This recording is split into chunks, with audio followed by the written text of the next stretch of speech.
Remember to subscribe to our YouTube channel at NDN TV Nigeria. Click on the subscribe button and be the first to get notifications. A Bayelsa State High Court sitting in AKUGHA has delivered a significant judgment affirming that Otuabagi community and not Oloibiri is the rightful host of Nigeria's first oil well that commenced commercial crude oil production in 1956.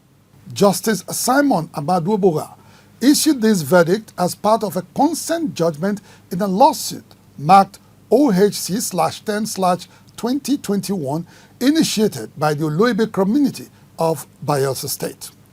This resolution came following a mediation process facilitated by the Ijaw National Congress (INC), settling the legal action filed by the Oloibiri community against the federal government of Nigeria for approving the siting of the 117 billion naira Museum and Research Center project in Otuabagi, Otogidi and Opume in Ogbea local government area to be developed by Petroleum Technology Development Fund in partnership with the Nigerian Content Development Monitoring Board, Shell Petroleum Development Company Limited, and the Bayelsa State Government in 2021.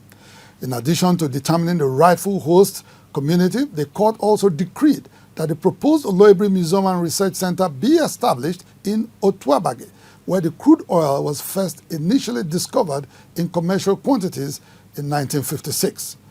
This consent judgment, which cannot be appealed, conclusively puts an end to the long-standing dispute regarding the ownership of the land where Nigeria's first oil well was situated. Furthermore, the court's examination revealed that the renowned Oloibiri oil field, as it is fondly called, comprised 21 oil wells, with Otuabagi hosting 18, Otogidi hosting 2 wells, and Opume hosting 1, while Oloibiri community has none on its soil. This development brings clarity to the narrative surrounding the genesis of Nigeria's oil industry and the communities involved.